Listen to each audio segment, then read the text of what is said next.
Thank you, everyone, for joining. This will be meeting 13 of the technical working group of OpenEEmeter. So the agenda for this working group is going to be a recap of the last meeting, followed by a talk again about the rolling test train, the debate about CVRMSE and PNRMSE rages on, and hopefully we will come to a conclusion on that. And then finally, we will have Armin will be showing us the preliminary modeling results that he has. So to recap, we've got the entire purpose of the working group is for us to be able to take into consideration different kinds of inputs into OpenEEmeter. What we would like to do is to have weather data where we can take in temperature, humidity, barometric pressure, whatever your heart's desire is, in addition to a primary metric as the solar irradiance, and we are particularly interested in GHI. We also need to use the contextual data of the information coming in, which is that these things are a time series. And so for that, we need to be looking at day of week and month, for example. For those of you who are unfamiliar with what GHI is, here's a little graphic here at the bottom. I'm not going to go into detail as we have done so previously. Additionally, some of you might remember that initially we were using kind of a K-full scheme for our cross-validation test train split. Now we have shifted from that through a concern that we were having information leak to a rolling test train that I show here on the right, where we have, if you want to imagine this from the oldest data, would be the train period where we would take from that oldest data 1 year, and we use that as our baseline year. And then we have 1 year after that where we look at the test period. Now, the issue with this, if we just do a single one, is that this is not really telling us what the predictive error is. It's only telling us what the error is on this exact baseline. This could also be kind of misleading because we could have weird events that happen in either the train period or in the test period. The way that we hope to get around this is to be by introducing this rolling feature to it, where we shift everything over 1 month. And then we repeat this 12 times so that eventually pieces that used to be in the test period are now in the train period, and pieces that used to be in the train period disappear entirely as we've moved so far into the future. Now, the other thing is that previously I brought up the idea that we need to move away from CVRMSE. And the reason for that, if we look at the definition here, which is CVRMSE is equal to RMSE divided by the mean of the observed value, is that when we're talking about solar panels, if particularly in the residential world, a lot of people want their solar panels to average out, their usage to average out to 0 over the entire year. So if we're now dividing by something that people specifically engineer to be as close to 0 as possible, we're going to have an issue. The way to get around this is to instead think of this as, well, we just need to normalize the RMSE by something else. And my suggestion last time was that we use a percentile normalized root mean squared error, where instead of dividing by just the average or just the median or something like that that could be very close to 0, instead we normalize by a range. And in this case, that range would be the IQR interquartile range, which is the 75% quantile minus the 25% quantile. For those of you that were here last time, you might notice that this is very slightly different from what we had previously suggested. Previously, we had suggested that we use the 95% quantile minus the 5% quantile. We have switched this for a reason that I will discuss here a little later. Last time was the first time when I had been able to produce any kind of population information. So what I'm showing here on the left is a histogram with the PNR MSE on the x-axis. This is for 100 solar residential customers. And this is the train data. And then on the right is the same thing except the test data. And you can see that the distributions here are quite different, which is not a good thing for us, as that means that the error estimation that you are making in your train period is not necessarily relevant to the test period, aka the reporting period, where we're trying to make measurements. In fact, the test tends to be about 40% worse than the train does, which means that we are underestimating all of our uncertainty and error metrics. So we hope to be able to fix this by changing the model, as well as to be able to better predict the test period.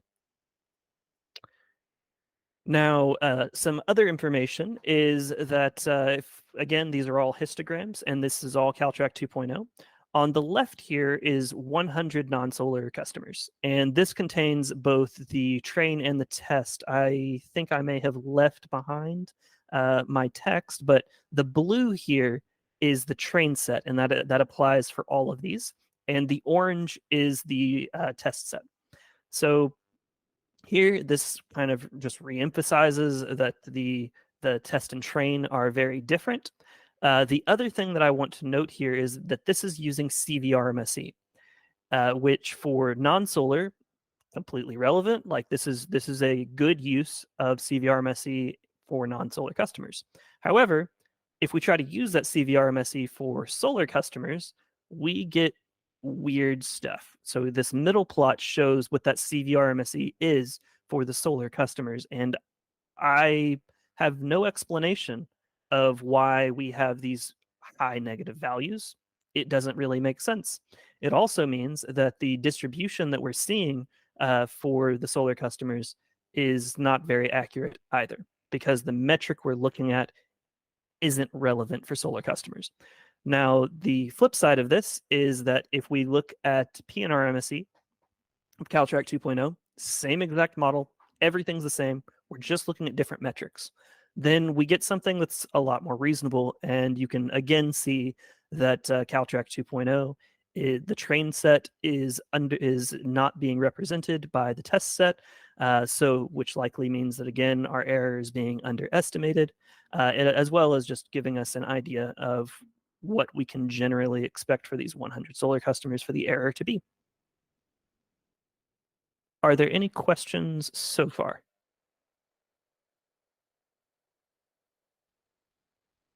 All right, I'll move on. So last time, we had a suggestion given to us that if we want to switch between from CVRMSE to PNRMSE, then one thing that we should consider is how correlated these two things are together. We thought that was a fantastic idea.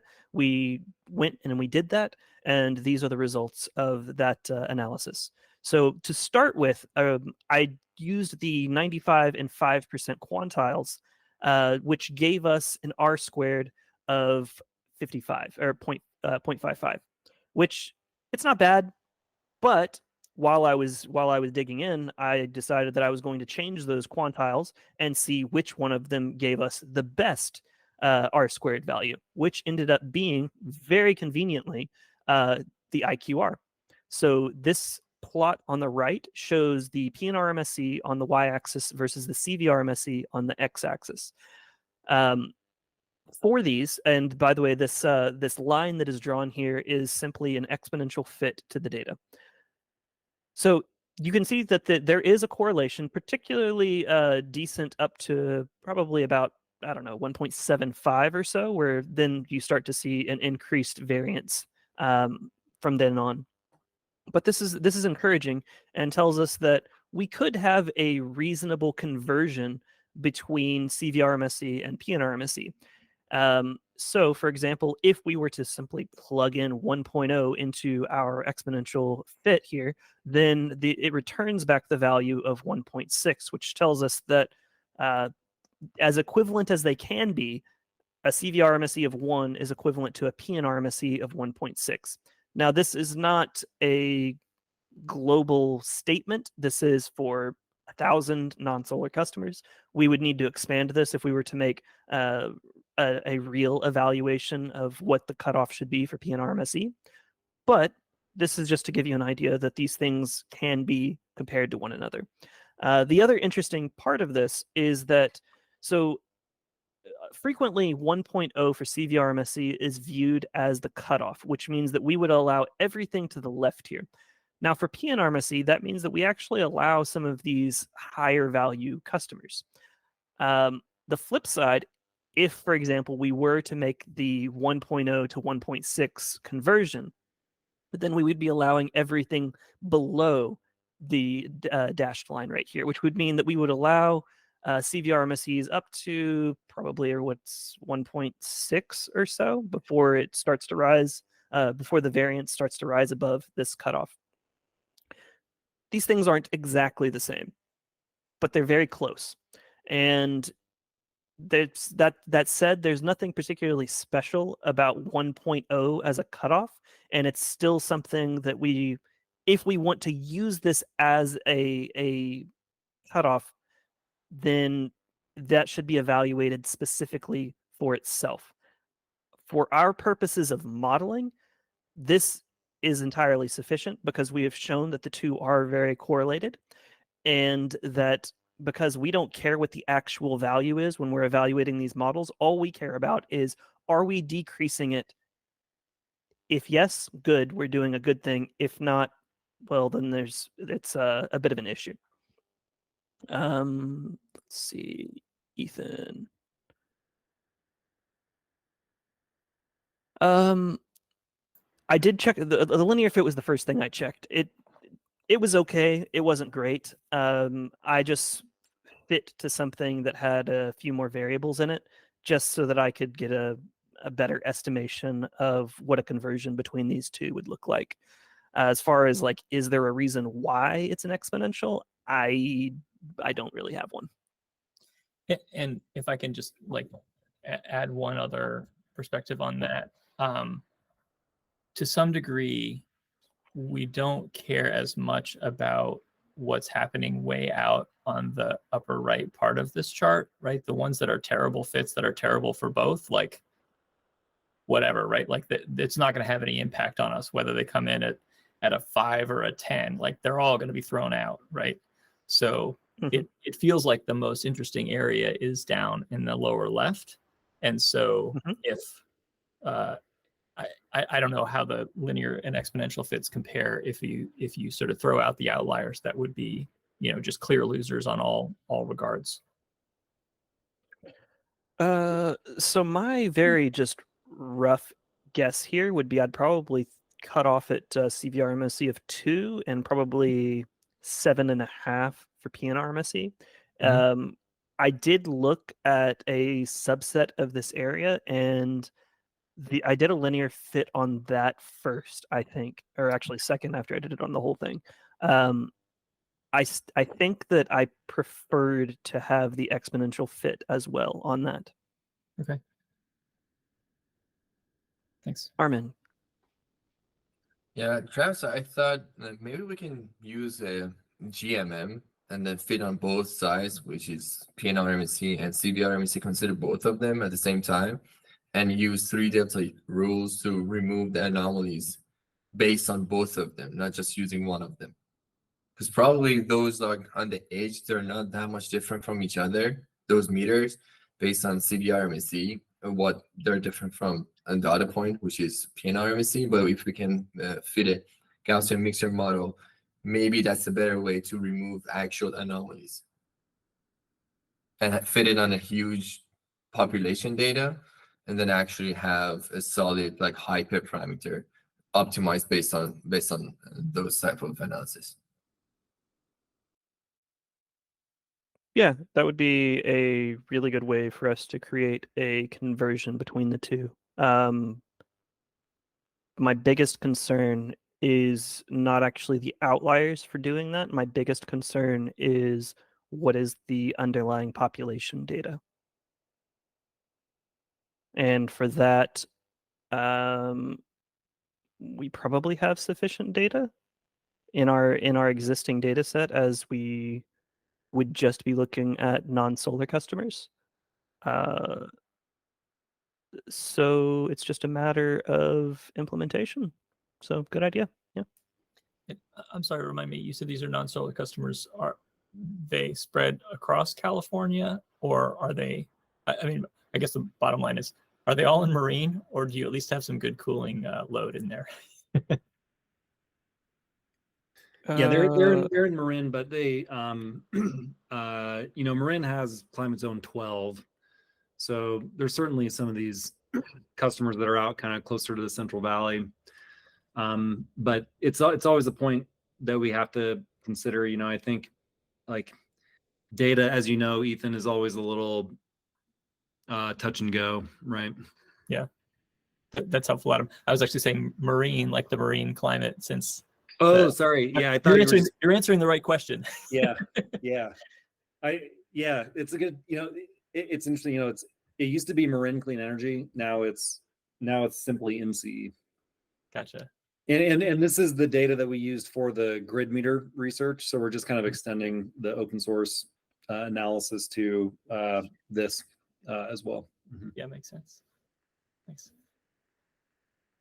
Yeah. So this is one of our pieces of evidence today on why we think that it is reasonable, and not just reasonable, preferable for us to switch from using CVRMSE to PNRMSE for all future error metrics. Now I believe I'm going to pass it off to Armin for him to give the rest of the presentation. Armin, would you like to share, or do you want me to click for you? Oh, that's all right. If you can click, that would be great. Sure. Okay, so as Travis mentioned, we switched from the stratified sampling that we had for the test train within a year to a new concept of framework of time series and rolling time series test train datasets for cross-validation. What do we do here? We have 3 years worth of data, and we have 12-fold for cross-validation. For the first one, as you can see, we start from, in this case, January 2017 till the end of 2017, and we consider that as our training period. And the next year would be our test period. And for the next fold, we just shift the whole thing 1 month to the right, and all the way for the last one, we have pretty much the test set, the first test period as our train period. So, but inside of, and these are just the k-fold limits or the areas that we have. How we can use the train test inside of each one. I mean, how we can sample it. And one way is to look at each day as its own sample. So 365 samples each day. But how we can align the features. What is our feature vector to introduce it to our model so that the model can map it to the output. The way we can do it, we can grab the temperature for that day, humidity, or all of those weather data that we have, append it all together, and then add GHI data for that day and the contextual variables. This is going to be a long vector for us, and then map it to the AMI value. But another way that we wanted to explore was beyond these features that I mentioned, we can add lag of temperature to this. We can start from a couple of hours to a couple of days worth of data and add all of those previous data and previous temperature to this vector. So maybe we can use it and have a better model. Right now, the steps we defined, it's 24 hours a step. So previous day, 2 days before, 3 days, all the way to a week before. But we can change it as we want. It depends on the window size that you choose. In our test cases that we will show in the next couple of slides, we have a day of data, which means a day of lag. on top of the temperature that we have for each day. And then we do the same thing for the test period. We train it on the train samples in each fold and take the mean value for and take the mean error value for the train set and test and then compare them together. And we have that for all of the K folds. And Travis. Thank you. Thank you. This is the first result of 500 non-solar residential customers. The biggest point from this slides, we can see that we have 1.43% improvement in PNRMSE with the new input framework that we have. The model that we use is the same ElasticNet that we used to work with in the previous presentation, but right now we have a different set of inputs in terms of because we have the lag temperature and we have the K folds rolling time series for it. As you can see on the left side, we have the histogram for the OpenEEmeter or the Caltrack 2.0. The train histogram is blue and the orange is a test. As you can see, we have a little bit of overfitting in the OpenEEmeter. And on the right side, we have the ElasticNet, which basically they are overlap with each other. And that shows we have less overfit on this model. And at the same time, we improve the PNRMSE by 1.43%. Travis. So, but that was the population level PNRMSE for the non-solar customers. We wanted to take a look at a little bit more detail of where and why different features can improve our model performance. One of the most important thing in our analysis, which we add compared to the Caltrack 2.0, is the GHI, or the solar irradiance that we have. But at the same time, that GHI is being impacted by the cloud coverage. And that was a good idea from, I think, Adam, that why not just looking at different beams of cloudy days to see how we're performing, how and why GHI can help us in different sections of the year. So in order to do that, we introduced a cloud coverage index, which is basically a cloudiness index, which we have it in the weather data most of the times, but in this case we didn't have it, so we had to make it, which is the clear sky GHI divided by the actual GHI we get it from the weather station data.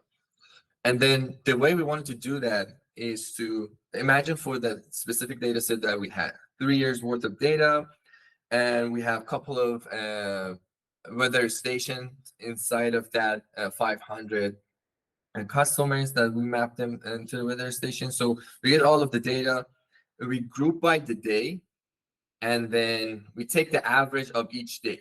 So average of each day cloudiness, or the CTI, which means, and then we can rank them and beam them based on those values, which means, for example, a day we have the average CCI of 1, which means exactly we have a sunny day without any cloud. And this number, as it goes up, CCI, like the higher numbers, like 40, that means we are pretty much cloudy day all day. And we're just talking about daytime, and we don't want to consider night values, which is GHI is 0. So those are filtered out already, and then we're just talking about the middle of the day. Is there any question about this? Because that's the base for the next couple of slides. I'm just curious whether the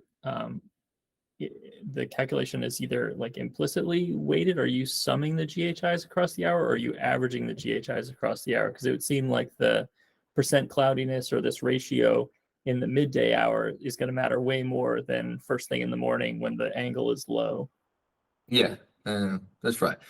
But I chose right now the mean value. I was doing summation, but summation is different for different seasons. You have shorter days on winter, longer days on summer. So I thought mean value is a really good representative, but you're right. I think that should be a weighted sum towards the median or the midday. That would be a better idea. I mean, if you just reverse it, right? I think what I'm hearing is you're doing the ratio first, and then you're averaging the ratio. And if you like add the values and then take the ratio, right? Like that would implicitly weight it. Okay, so this ratio is like for each hour, and I Right. think that if you want to have more importance towards the middle of the day, I don't think it's going to be any difference if we take the weight average before and or after the weights. It I pretty actually much think it weights the actually think middle. it would though, Armin. I think you know, if you're thinking about like 9 a.m., like Ethan said, when you know you might have a little tiny bit of PV generation at that point in time, then you know the difference between a cloudy day and a sunny day at 9 a.m. is going to lead to less discrepancy in or less residual in the model because of that, right? Versus like 1 p.m. when the sun is just totally high in the sky, and that's when a customer's solar generation is usually maximum. If then you have a cloudy hour, you're going to have a much greater model residual. You know, all other things being equal. Yeah. So I don't necessarily think that, you know, taking the ratio and then taking the mean of the ratios is bad. It's certainly directionally like where it'll give us a lot of insight, and it's also not something that we necessarily, you know, again, these are just ways of looking at how the model is performing, and how well it's going to help us solve this problem of, you know, cloudy day during the reporting period, you know, the largely sunny period that the model was trained on in the baseline period. But I think Ethan is bringing up a good point here. And Adam, as you describe it, thanks for bringing that perspective in. As you describe it, it occurs to me that there's actually two factors in that. So one is that 50% of 100 watts per meter square horizontal is way less important than 50% of 900 watts per meter square in the middle of the day, right? Even though they're both 50%. The other factor, though, of course, is that most of the panels are oriented closer to due south and closer to the, you know, latitude or longitude, whatever, so that the even if you had 100 watts per meter squared in the middle of the day and 100 watts per meter squared in the morning, you're going to get more PV generation out of the middle of the day because it is going to be closer to a normal incidence with the panel. And so the, you know, cosine sort of impact of the light on the panel, like in theory, you do the like astronomical, you know, calculations on top of this, and you throw like a cosine curve on top of it as well. I'm not suggesting you do all that, but I think that there's actually a second reason why we want to, you know, downrate the impact of the morning and focus, you know, most of the rating on the middle hours of the day, even if we don't try to like, I mean, doing the curves is not really important because all the panels are a little different. So this is an average, but one more reason. Yeah, definitely. I mean, I think you just I don't want to steal Armin's thunder here, but I think what we've done so far is very, very encouraging here, and like refining it. Probably, you know, this is going to be one of the key things that we're looking at to understand the success of the model, right, and to demonstrate that. So I think it's worth, you know, paying close attention to this. I also don't want to steal Armin's thunder. We have actually worked in all of the horoscopes into a machine learning model, and so, you know, that'll be the last slide from today. Thanks for catching that. Yeah, so I think that that's a fantastic idea. My preference, though, if we're going to implement this, would be to not change how we're doing the averages and simply explicitly weight it how we choose to. Yeah, fair enough. Mhm. I think with your suggestion, Ethan, we will see a better model performance. To be honest, I think like I'm going to show you the results in the next couple of slides. Let me reveal the result. Like GHI can help in the cloudy days, but in that case, when you mentioned when we waited, I think we can show that more clearly. So that's a really good idea. I'll definitely put some time on it. And next, okay. So this is the same 500 non-solar residential customers. As you can see, we have still 1.43% PNRMC improvement on the right side, and we brought CVRMC as well. For this is for non-solar customers. These two figures are pretty much the same. They're so close, but in the left side, I wanna explain how this figure works. So on the y-axis, you have error improvement. So which is in the left side CVRMSC, on the right side PNRMSC. And on the x-axis, you have the CCI index, or cloud coverage index that you have. In the beginning, on the left side, you have 2, or that's a median of that specific beam, which starts from 1, which is you have fully sunny day, all the way to 36, which was the maximum, I think, or 38 or something, which is the cloudiest day, or the average cloudiest day. So as you can see, we have very low uncertainty on the left side, and as we go to the cloudier days, we have higher uncertainty in terms of error improvement, and this is for all of those 500s. And the reason is that we're in California and most of the days are sunny. That's why we have way more data on the left side, which is the sunny days. That's why the uncertainty is low. And this is basically the uncertainty based on those each error. And on the right side, you see the same pretty much trend for the PNRMC.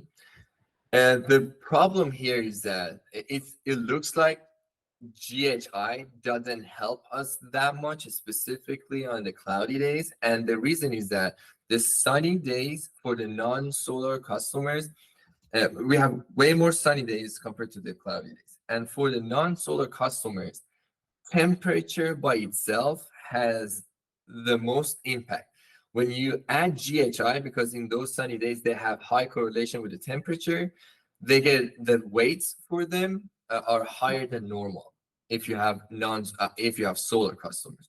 That's why if you have a cloudy day, the percent improvement is lower for the non-solar customers. And that's one thing that we need to consider in the future analysis, which kind of goes back to the same thing that Ethan mentioned. Maybe we need to have a feedback loop, negative feedback loop from the CCI index into the model as a feature or a regularization factor.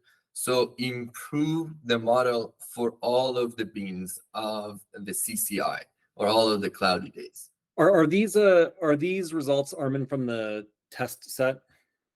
These are all test sets. It's all test. That's okay. So this is fascinating. I was wondering what this would look like. Actually, I didn't quite put this together in my own head until you've explained it here, like just in reviewing the slides earlier. I think I'm just going to repeat effectively what you're saying, but I mean, this seems to be evidence that, you know, when you have a non-solar customer, you have high correlation between temperature and solar irradiance, or some degree of correlation there. And so you get the model actually, when the model is training, it's noticing that correlation, and the coefficients on the GHI parameters are non-zero. But in reality, they probably should be basically 0 or close to 0. And then so you're kind of overfitting, you have a degree of overfitting that's happening, right? And so like then when you have a very cloudy day, that overfitting is rearing its ugly head as worse performance. Is that, do you feel like that's what's happening here? I just want to add one more thing to that, is that the temperature has higher correlation to the AMI, and GHI just helped to close the gap for Mhm. mostly for the sunny days. Why? Because 90% of our days, more than 90%, is just like congested in the very 10 or 15% of the left side. Mhm. That's why we have higher weights for that. It helps for those days more. So the whole model keeps them close together or with the higher weights in terms of GHI, and just like doing a little bit of okay job for the cloudy days. All in all, that's why we have 1.43% improvement still, although we have like even negative impact on the beams on the right. Still, most of the data are on the left. That's why the summation of them or the average is still positive. And this is for non-solar customers. So that's one thing that actually really helped us to see GHI not always just solely using GHI would maybe not always help us.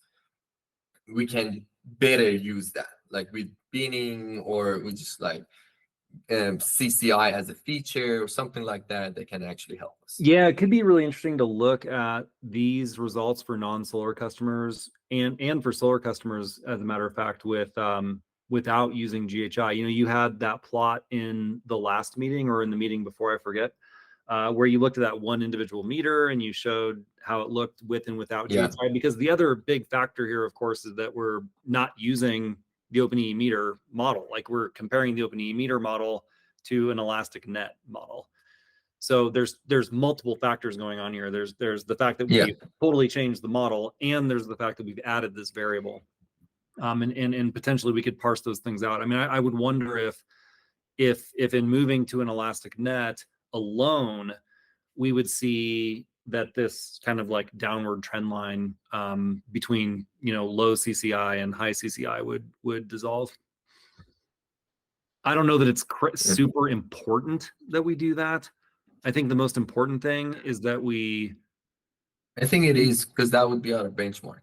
Yeah, I mean, it's like that's the kind of thing. Is like it's nice to be able to say the model is improving or the model is not improving, and here's why. But I will say that to me, the most important thing is that we are, you know, we have this like definitive problem that we're trying to tackle, and the problem is that, you know, again, when you have a relatively sunny period, just as an example, that the model's being trained on in the baseline period, and you have a solar PV customer, and then you don't have GHI in the model, and then you get a cloudy, you know, week or a cloudy day or month or whatever it is in the reporting period, then all the PV generation goes away and you have massive negative savings.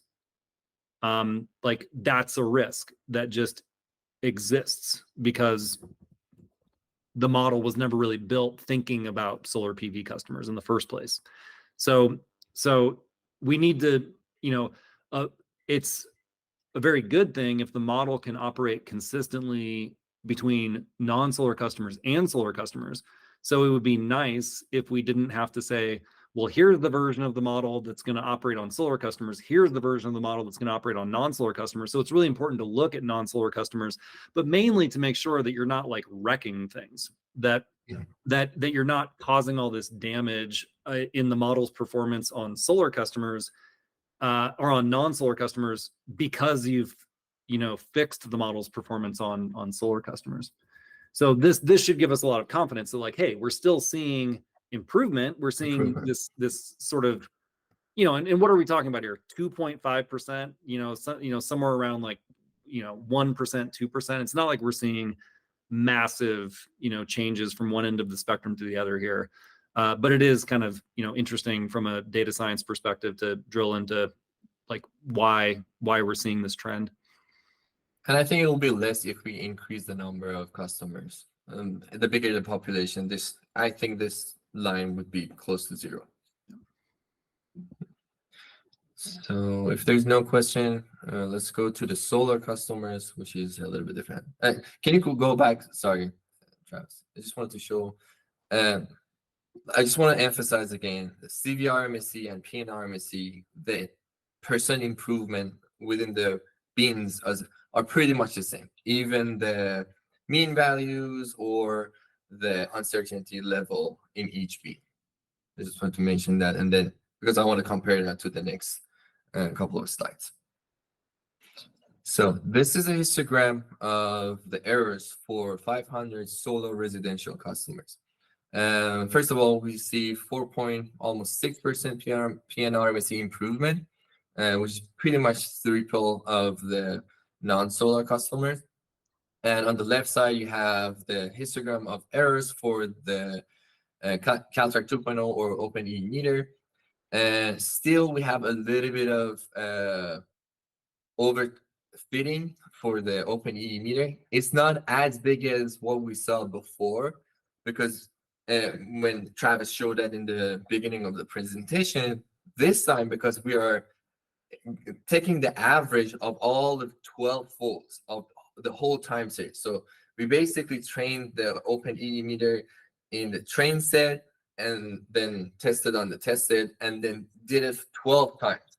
So it's not based on one baseline, it's based on 12 baseline and 12 train set. And the same thing we applied for the elastic net.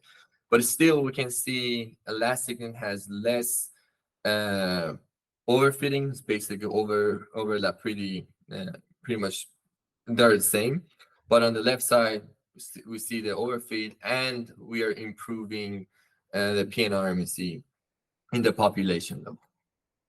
But now we wanted to dig in a little bit more and see how we're doing in the different beans of cloudiness. So as you can see, on the left side, we have the CVR MSE. On the right side, we have PNR MSE, still 4.6% PNR MSE improvement in the whole population. But let's focus on the left side. First of all, the trend is upward, which means GHI, or the cloudiness index beans, I can see the GHI and the definition of input data, input features can actually help us during the cloudy days more compared to the sunny days. This means actually GHI in the test data set can help us more in the more cloudy days. Still, it helps us in the sunny days, but we can see more improvement on the cloudy days. And one more thing that is really important here, you can see the uncertainty for the CVR MSE for the solar customers is all over the place. We expected that because of that mean value that we're dividing by. And PNR MSE is pretty much reliable, a very high accuracy in the beginning because we have lots of sunny days, and a really good result in the cloudy days in terms of uncertainty is pretty much robust. You can see pretty much if you pick a day from any customer with really, really good uncertainty, you can say that, first of all, take the average of that day, you know which beans you are, and you expect that level of improvement compared to the OpenEEmeter or Caltrack 2.0. Is there anything else that I can mention here? Oh, although we can see a higher improvement in terms of percentage for the CVR MSE, still I think we can have more reliable result with the PNR MSE, and this PNR MSE is based on the IQR Q1 and Q3 instead of a 95% quantile. Is there any question, any note here? Or anything I forgot, Travis? I would just really want to emphasize about how we see a 10% improvement on the very cloudy days by whether you are looking at CVR MSE or PNR MSE, which is the opposite trend that we just saw with the non-solar customers. But the non-solar customers was significantly less of a decrease than we see an improvement on these slides, which basically tells us that it is very likely to be worth it for us to be able to include GHI, which we already knew intuitively, but this is giving us further evidence in terms of plots that we can look at. And one more thing I really wanted to emphasize here is this dip around 29 on the right side. We have a huge dip for the error improvement. It's basically the error is worse in the new model. And I have no clue exactly why that's happening. I tried like many things, checked like 1,000 meters to see why we have a dip. We have good number of days inside of that beans too, so there should be something in there, and that's one of the things I really wanted to explore more in the next meeting. There could be an outlier in there, Armin. Right? Like there could be some meter that well, I guess I don't know. Would there be an outlier? Would an outlier even make sense in this way? Yeah, I was thinking the same thing, Adam. Like if there was one of these like ridiculous like 9 million whatever values in the meter It data can that would be. garbage, but that would hurt both the old model and the new model a lot. So it's, I mean, maybe it happens to hurt the new model more, but it because this is a delta, it's not as clear that one crazy bad value is why. Yeah, that's right. It's like it's both models that are feeding into this, right? It's the It's certainly Yeah, worth looking at yeah. the subset of days that fall on exactly 29 and the subset of meters that on the day 29 have ridiculously worse scores, and just like pull up, there might just be a couple of weird meters that are like that. Although Yeah. the band is, there's a tight band there, which suggests that like all of them got worse on that day, which is the really strange thing. Like the just super This is noisy, something yeah. that can be something very wrong with a specific bean. And this is not 29 days. This is a bean in relative, like in case of CCI. So it's not 29th day. So inside of it, there are multiple days of multiple Oh, this is just like meters. hours. No. This is like bean number something that the CCI for it, the median CCI is 29. Right. So all the days that have that characteristic. Exactly. Okay. So that's something that I really need to dig in more. Yeah, so something to drill in on there. I bet there's some kind of outlier in there. I can't conceptualize it immediately, but we should take a look. I also think that what we're looking at here is the improvement in this error metric. The error metric itself doesn't differentiate between whether you're high or low. So I think that there's another lens that we should be looking at this through, which is I would imagine that if you're training that model on mostly sunny days, not all sunny days, but mostly sunny days, that you like there's these two ends of the spectrum that we're looking at in one of these graphs, right? Like the left-hand side of the graph represents very, very sunny days, where there's basically no difference between like the theoretical maximum GHI that should exist with no clouds, no water in the atmosphere, whatever. And then on the right-hand side, we have like very cloudy days. So the model's being trained on some mix of cloudy days and sunny days, probably mostly sunny days. So we see a 3% improvement on the left-hand side of this plot. I would guess that is an improvement where that is reflecting that now we have these very sunny days, so we would see positive savings because the model would be under predicting the amount of solar PV generation. More PV generation means less energy consumption at the building, which means higher energy efficiency savings. And then on the right-hand side, now we have the model dramatically under predicting consumption, because now we have cloudy days, you have no PV generation. So I think it would be worth actually looking at the directionality of this error, because I would not think this error is symmetric around the mean. I would think that, and like, what are we trying to solve here? We're trying to solve the bias in the model that exists depending on whether it's a sunny day or a cloudy day. And so I would think we would want to also look at that. Yeah, on the right side, I think don't- the model is actually over predicting the solar generation, the OpenEEmeter, because it Right. used The model is over predicting the solar yeah, generation, and which is now leading to positive savings, right? It's yeah, leading to false positive savings. yeah, That's what we would think. And so it's like, this is a really useful way to look at it.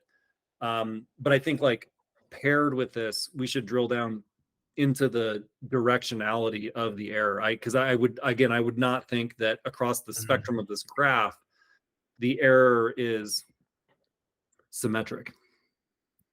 Adding to that, I think what we might want to do is alter the x-axis here to be the test daily CCI minus the train guy for its corresponding day, because you've got a January 1st in both the test and the train. So subtract the average CCIs from each of those, and that might give us some new information on what happens when you're training on very different kinds of days. Does that affect the end result? Wait, so, sorry, Travis. You're not making a separate model for January 1st and January 2nd, are you? no, No. Just the what the model evaluates for each of those days, and what the Um, average CCI was, and all of that. Isn't this that would be comparing the the error here is between the counterfactual prediction for the test data and the actual test data. The training data doesn't really come into play at all, right? I mean, I know it's what the model was made yeah, from, yeah, but you're right. but there's And no. I think that difference would But be what a I'm saying little as far bit as random. it could be, but it might not be. If it is like perhaps if we might be able to get some information on like if we train on very cloudy days, then we tend to see this information whenever it's a sunny day that should be equivalent to that, because this model and Caltrack are going to be based off of the day of the year, the month, all of that. So that information is going to filter into the prediction that you're getting. Yeah, So I mean, by taking the subtraction, you see what that effect is. Travis, I certainly see. Like I was thinking about the comment before about how this is mostly taken from locations where the majority of days are sunny, and so in some ways we see more extreme effects on the cloudy because like that's the residual in the model effectively, right? The model is like more pulled toward the majority of behavior, which is the sunny days. And so, for example, if we had a bunch of data from Portland, Oregon, where more than half the days in the year are cloudy, then we might see that the sunny days are the ones that are seeing a stronger response because like they were the ones that were sort of left out by the model. And so maybe Travis, your description, maybe there's like some way to bucket each home in this sample about whether it is a predominantly sunny location or a less predominantly sunny location, and see whether areas that are, and I don't even think that has to be a difference between training and testing per se. It's really just like, is the training portion, was it trained on a mostly cloudy data set or a mostly sunny data set? And does that affect the end of which, I don't know, like there's too many dimensions, I think. Yeah, that is effectively what I was trying to get at. Because now we want to see like if the mostly sunny homes have error on the cloudy days and the mostly cloudy homes have error on the sunny days. So now we need a three-dimensional plot. Yeah. My hope is that the data is not as random as it likely is, and that by doing this subtraction, that would basically give us the information that you're saying, Ethan, where like, for example, the days, the houses that are predominantly cloudy in train but sunny in test might be on mostly negative, whereas the opposite would be positive. Yeah, I think if we're going to do that though, then I see what you're saying. Then I think we should subtract like that some kind of average for the entire test period, not just for the same day of year in the test period. You want to take like the mean CCI index for the test period and say, is this particular day in the training period where we're accumulating an error metric, is this particular day dissimilar to the training period, or is it similar to the training period? But not just on that, like day 13 of the year, on the whole year. Yeah. I think it's worth doing both, and as well as something in between where perhaps we don't look at the whole year, we look at months or weeks or whatever. I think that there's some information to be gathered there regardless, and I think that's an approach that could be interesting to try to tease that out.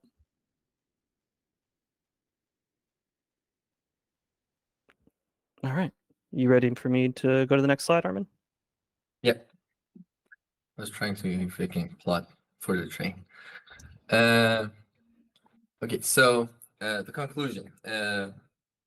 As we saw a couple of slides different, the one that Travis showed, the last two that I showed, probably we want to go ahead with PNR-MSE rather than CVR-MSE, or that GMM or the cluster we saw on the Travis slide. Maybe that's one of the things that I really want to explore.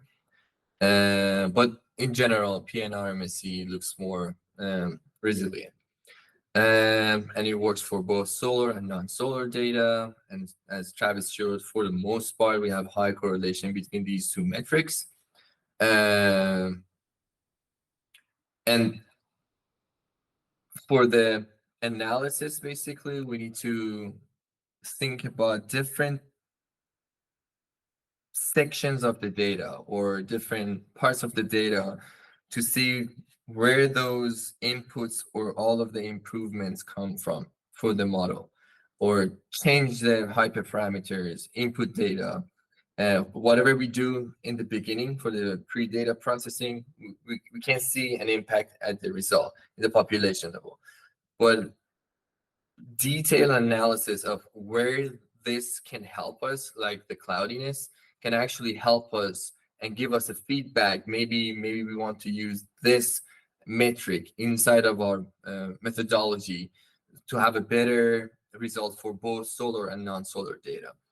And as we showed, the GHI is very critical for specifically for the solar meters.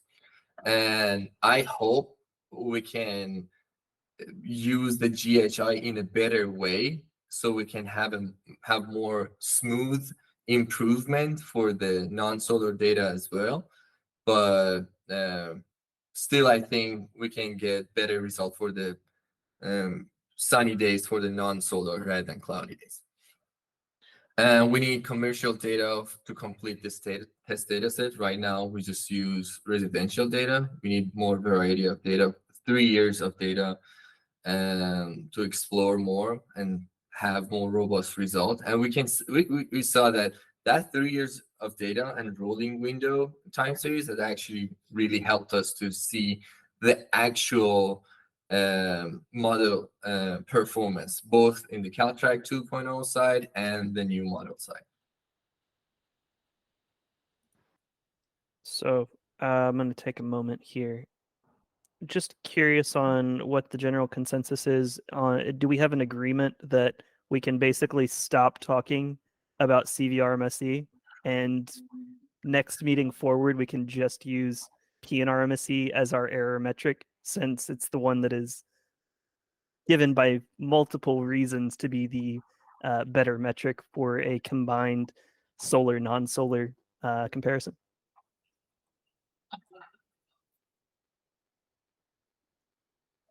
Personally, I find that to be fairly convincing. But I mean, you might want to get a broader poll. I noticed that as we've gotten progressively wonkier in these discussions, the participant list has gotten smaller. Maybe we could plot that relationship. I think what we need to do is remind people that like this is going on, because the daily model I think was important. It's obviously not everywhere has hourly data, number one, and number two, like we made a lot of computational efficiency improvements there, which I know people have struggled with if they don't have a massive like cloud computing architecture like we have at Recurve. But the hourly model is really important for kind of anybody with AMI data. And we've, long since transitioned to making most of our measurements using the hourly model. And it's obviously the thing that's most important if you're thinking about demand response, or if you're thinking about, load shifting of any kind, solar plus storage, like it's the hourly model that's going to matter. Electric vehicle charging, anything like that. So like this is, we're really putting our foot forward here on a topic that I think is like very widely applicable. So I think we need to kind of remind people of that. I'd ask anybody here, if you have colleagues who you feel like they could contribute to this conversation, we'd really welcome them here. So please let them know. There's nothing like word of mouth for an open source, initiative like this. I think, coming back to just kind of where we're at right now, I think it's pretty exciting. I mean, I think the fact that, we don't yet have a fully optimized model by any stretch, yet we're seeing that it dramatically improves solar customer performance, especially on cloudy days, is a really, really good sign. And then pairing that with the fact that it's also slightly improving the performance of the model on non-solar customers, and that the difference between test and train is much narrower with the newer model we're looking at. I mean, those are 3 big feathers in the cap for the new model, just like right out the gate. So a lot to be very enthusiastic about here. And yeah, for those who are joining and helping us think through this, I think speaking on behalf of myself and Armin and Travis and everybody else at Recurve, I mean, we genuinely appreciate it. Well, appreciate all the work you guys are doing on it. I would completely agree with all the points that you just made, Adam, about the reasons to be excited about this new model. In terms of like sort of closing out the decision about PNR-MSE, I don't remember exactly how we sort of closed out decisions back in the earlier days of Caltrek. We had a lot of these like model decisions to make, and whether there's like, when you're posting the notes, there's a summary you can put up and say like, proposed decisions are boom, boom, boom. If you disagree, now is the time to speak up, because otherwise they're going to like get committed to the, methods. Mm-hmm. I think your point, Adam, also about the use for the hourly model in like demand situations is a really important one. And I'm sure I'm seeing some of this differently now through the lens of like a lot of the capacity planning work that I'm doing, where I used to be so much more about annual KWH. And I'm like, meh, peak days, who cares? That's one day.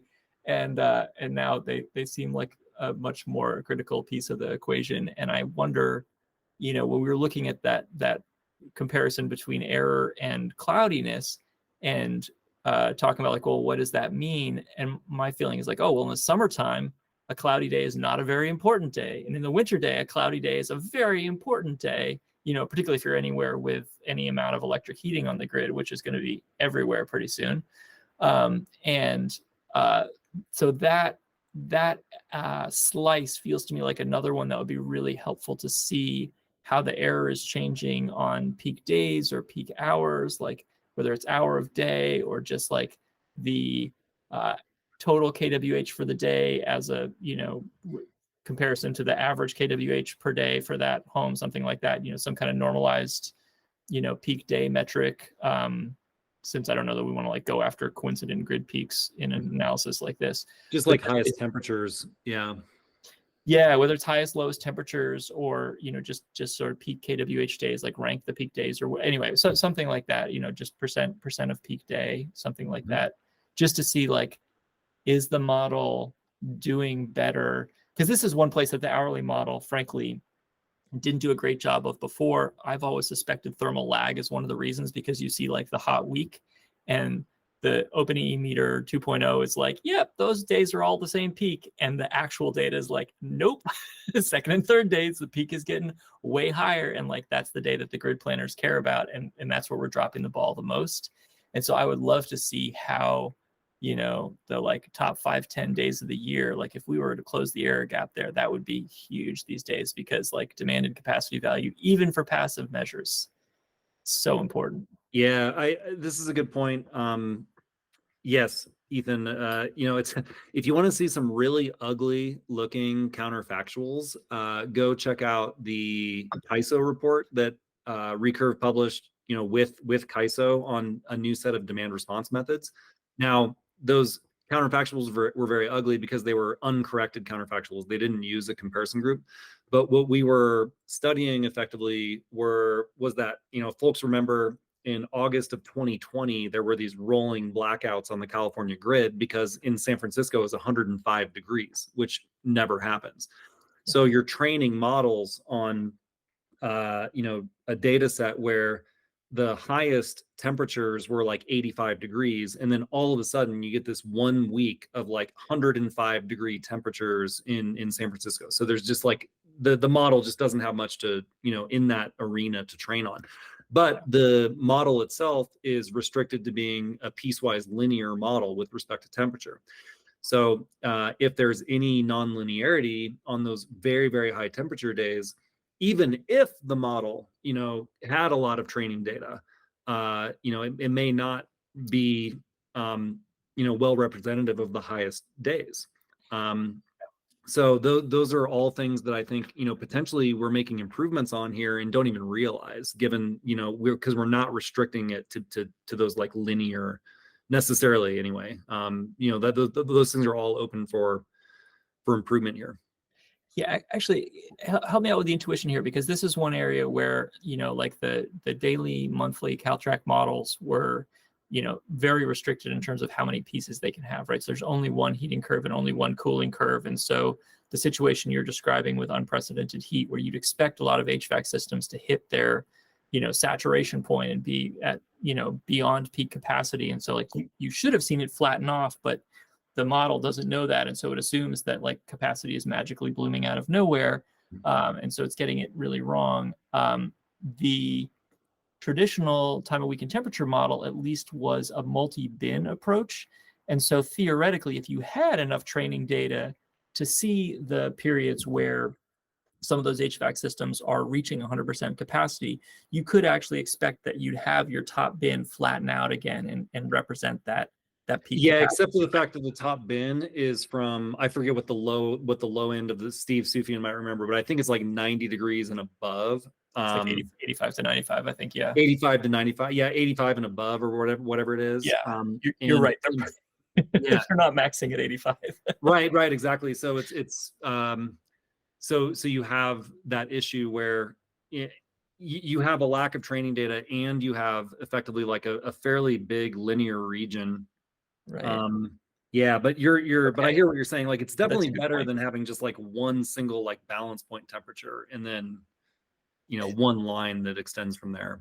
And so with elastic nets, what's our intuition? I mean, leaving aside the situation that you described, which we saw in Portland as well, right, with the heat dome effect, where we have 15 degrees higher than we've ever seen before. So like you're just off the edge of the map, right? You're in There Be Dragons land, and like no model can save you now, really, as far as I'm concerned. But leaving that aside, what is our intuition with elastic nets about what kind of fit is it producing, or is that not something we can describe with intuition because it's neural net? It's not quite a neural net, but there's a Yeah, lot it's of not things that are neural going into it. So right now we're taking into consideration multiple lags as well as temperature as well as GHI. So each one of plus the categorical variables on top of that. My intuition on how it's probably creating these models is probably a unique model for the categorical variables, which is then going to be a combination of all of the time series features that I mentioned previously. And each one of those is going to be multiplied by some coefficient. This is going to create I think it's easier for me to describe how I think it is than for me to follow that through to what that actually means, because that's going to be a very, very complicated system of equations whenever you start having to actually evaluate that.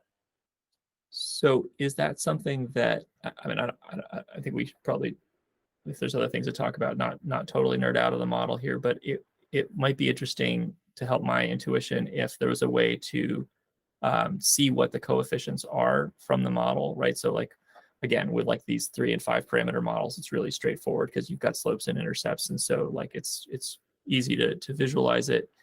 Even if you can't like visualize some of the higher order models, at least you could see like, okay, here are the degrees of freedom, right? Like, is this creating a second order relationship between these two things, or is everything linear, but we're just stacking a whole bunch of things on top? Or is it allowed to do bins, right? Because it's very clear when you look at coefficients, like if the model doesn't have bin boundaries, then it obviously can't be doing bins. It has to be doing some kind of, linear relationship for everything. So if we could see what the, get the model to serialize its parameters and see what, you obviously Basically all linear. Imagine a big linear regression. okay. The vector is a time series stacked on time series and then categorical variable. So we have a big vector, and each item would have its own parameters. But on the right side, we will have L1, L2 regularization factors that multiply by its own weight of these features. And these coefficients somehow it's minimize the impact of the features to overfit, to coefficients to overfit. Basically, a huge linear regression with a penalty factor for the coefficients. Okay. And I think nonetheless, we could, just as we've drawn out these cloudy days, or Armin assigned this index between the sunny days and the cloudy days, and we can now look at these things separately. I think we can do something similar on high temperature, right? Or like temperature, and we could potentially, in the daily model, I did an analysis, and we're going to put all this information out there shortly, to look at thermal lag, or thermal inertia, whatever you want to call it. And we were able to see pretty clearly that like there is bias on account of thermal lag. And the new model, frankly, didn't change that very much. But we had gone into like an R&D phase focused on trying to incorporate parameters into the model that would handle thermal lag. Now we were operating within like, we sort of chose to operate within a balance point temperature slope kind of regime with penalty functions. And what we, just to remind people, we allowed the model to split by season or weekend weekday if it overcame a penalization factor. So adding like thermal lag stuff on top of that, just it seemed it didn't seem very promising like in the results that we were seeing, and B, it was kind of clunky, and so we kind of abandoned ship there because we'd still be working on it today if we hadn't done that. But in at this phase here, I think everything's on the table. And I don't know if we have another slide, Armin, or not, but I know that we're still planning on, we don't feel like all our eggs are in the elastic net basket yet. I think what we're wanting to do actually is look at different kinds of models, and see what might, work best here. I think we're seeing that elastic net is looking very promising. And as a reminder, one of the things we've already tested and like left behind in this, hourly model working group is the decision tree model. Because it was, hopelessly overfit. So we've already tested that. We've kind of like, this one's not looking good. So I think we wanted to like focus on how are we actually looking at things right now using the elastic net versus the OpenEEmeter, the Caltrack 2.0 model right now to get a sense of like what are the things that we need to be looking at. How is PNR-MSE working relative to CPR-MSE, because we know that's a problem. And So I don't think we're that far at this point from actually kind of like opening this up and having more of a systematic and like well-educated understanding of what do we want to be looking at when we're deciding whether a model is actually performing relatively well or not. And I think your comment, Ethan, is at least making me think that we should do something similar to what we did today, but focus it on temperature, potentially look into, you know, multiple hot days in a row or like whatever that might be. But that's basically a little bit more like after modeling analysis, unless we have a feedback from it, unless we were using, or let's say if temperature has higher values, let's use another model, or there's a switch to do something. Well, at the end of Otherwise, the day, I think it's like I can, you know, I'm putting myself in Travis's, you know, Travis has trained me to think about loss functions, right? Like what is it that we're trying to optimize for? And, you know, again, going back to the daily model, we had a lot of conversation about, do we want the loss function to just purely be like a CVR-MSE metric? Or do we want the loss function specifically to focus on whether or not seasonal bias is getting better? You know, you could imagine a scenario where RMSE is improving, but your seasonal bias is still, you know, a real problem. And in that case, you have a choice to make. Do we want to sacrifice RMSE in order to improve seasonal bias? Fortunately, in the daily model, we didn't have to make that choice because effectively both things were improving kind of hand in hand. So we were able to just use, you know, a routine kind of a routine L2 function and then just, you know, it solved the problem. But here that may or may not be the case, you know. So there may be something we need to think about with respect to like loss functions and what is it we're actually, I think we're a little early right now for that. But needless to say, you know, there are choices to make. Like, what do we want the model to do and why? And Yeah. do we want to put a special emphasis on cloudy days versus, you know, or highly sunny days? Or do we want to put an emphasis on like the very hot days, whatever it might be? Yeah. So, you know, peak days, of course, are interesting. I'm also reminded you mentioned the other model types that you're looking at, and I'm trying to remember back to early on here and what kind of literature review you guys did starting out. I mean, elastic nets like has been on everyone's lips, I think, for several years now. You know, we got a lot of pushback a few years ago about why aren't we looking at elastic nets and why are we so like, you know, stuck with time of week and temperature just because, you know, LBNL gave it the gold star, you know, back in Jessica's research, which is compelling, but you know, it's not over. So I don't know if there are other models that you've already identified that might be on the list, but if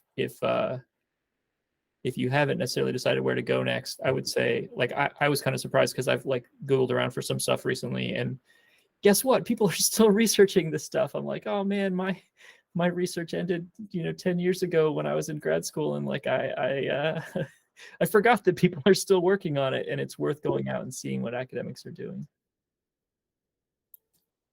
Glenn, what's on your mind?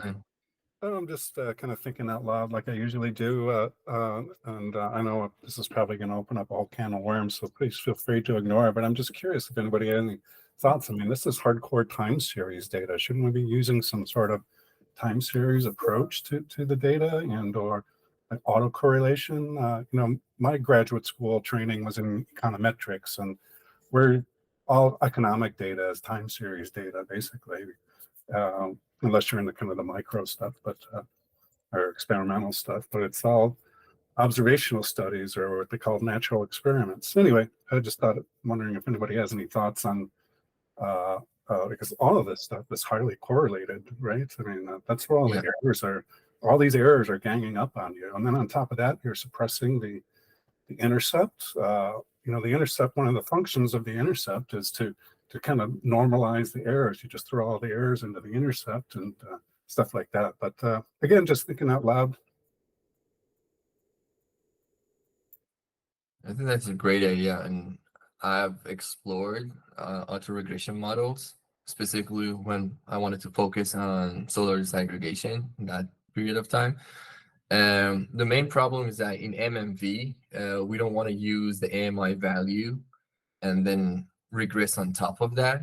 So basically we have regressors or the covariates, which are these features that we have. And on top of that, we want to use that to map it to the AMI data. We don't want to use the auto-regression for that. Another thing that we're basically using the time series here, because we're looking at a time series data within a vector, and then it has its own contextual variables at the end of it. But at the same time, we are mapping it to another time series, which is AMI 24 hours of data. It can be better if we are using, for example, LSTM models in the neural net, then actually giving it a time series with the matrix form of shape, and then map it to the time series again.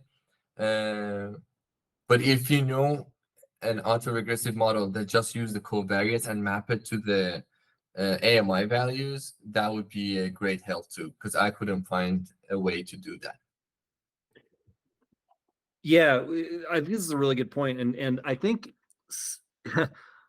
I think it's a good exercise just to like sit down and say, okay, what is the purpose of the model? And in many instances where you have time series data, I think you want the model to predict the next data point, or some series of data points that are coming. And like if I'm worried about tomorrow and what $1 per megawatt hour is going to be on the CAISO, on the grid, then I probably want to use the last month or 3 weeks or whatever it is, along with whatever variables I've got, and use that time series data, and then give myself a forecast of tomorrow. And then I want to take the actual data that happened, tomorrow, and I want that to inform my forecast for the next day, and so forth. In this case, we need a counterfactual that is meant to gauge the savings from some intervention that happens. And we need that counterfactual to hold for a year or potentially even more. And we can't keep filling in, if we want to measure the impact of an energy efficiency program or intervention, then we can't, keep taking data that is in the future, but, comes to pass, and like throw it back into the model, because that's not what we're trying to do, right? So the purpose of the model is to have to generate a counterfactual that can be used across every season of the year, that can be used across the entirety of the year, at least a year. And so some of the time series stuff isn't really built for that, at least as in our kind of assessment of it. What were you looking at, Armin? Was it the AVOMA model? What was the name of that? ARIMA model. The ARIMA Different model. types of ARIMA model. Yeah. That's an example of that. Glenn, does that sort of resonate with you, or are there things that am I off base here, and are there other things you're thinking about that I'm just neglecting? No, I mean, those are great points. I mean, although the way it doesn't sound like an insurmountable problem, there's methodologies to kind of, although they escape me at the moment. But it totally makes sense. So, how many periods into the future you're going to go, if you're going to go a whole year into the future, and you're using hourly AMI and temperature and CCI data, yeah, I mean, it's it's going to get messy pretty fast, I guess. But I haven't really thought about it enough. Again, I was just kind of thinking out loud. But my training has always been, you use how the world, a model is just a dumbed down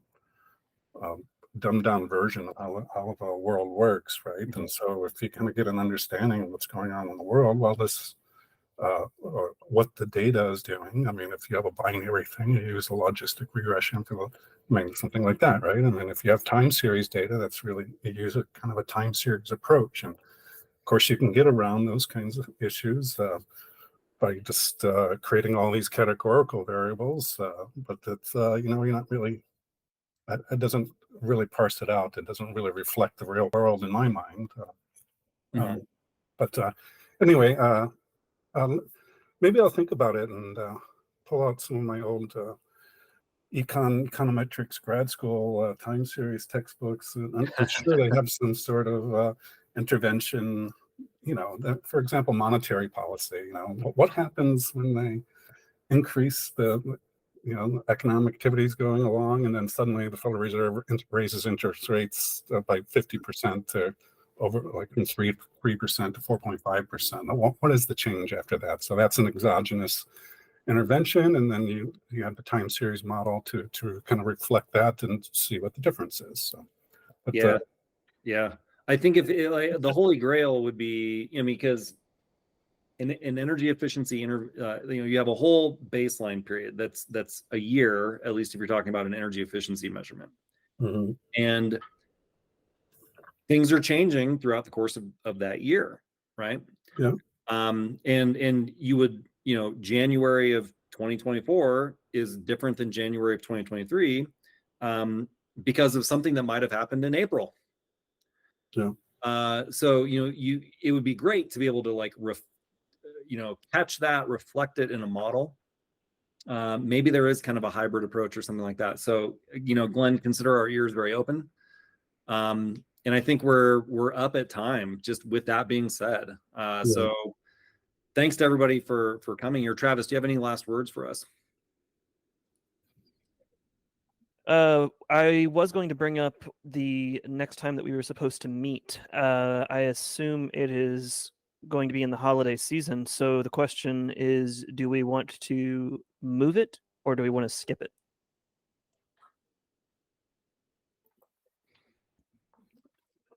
Why don't we? It's second of January. Looks like 2nd of January. Yeah, that doesn't make sense. We could move it a week. We could move it back a week. Although I will say also that we have holidays here, and why don't we propose this? I would suggest let's see how far we're getting, given the fact that there's the holiday season coming up, and there's going to be some folks at recurve included that take vacation. So maybe we're not going to make an enormous amount of progress in the next month. I don't want to get people together only to say, oh, sorry, we haven't been able to do much. So why don't we kind of get a gauge on how far we've gone in before the new year hits, and then we'll send an announcement on whether or not we'll move that meeting or cancel it entirely. Sounds reasonable. Well, with that, I guess the thing is to expect an email to find out when the next meeting is going to be. And thank you, everybody, for coming. Thanks all. Thanks, everybody. Thanks for all your work.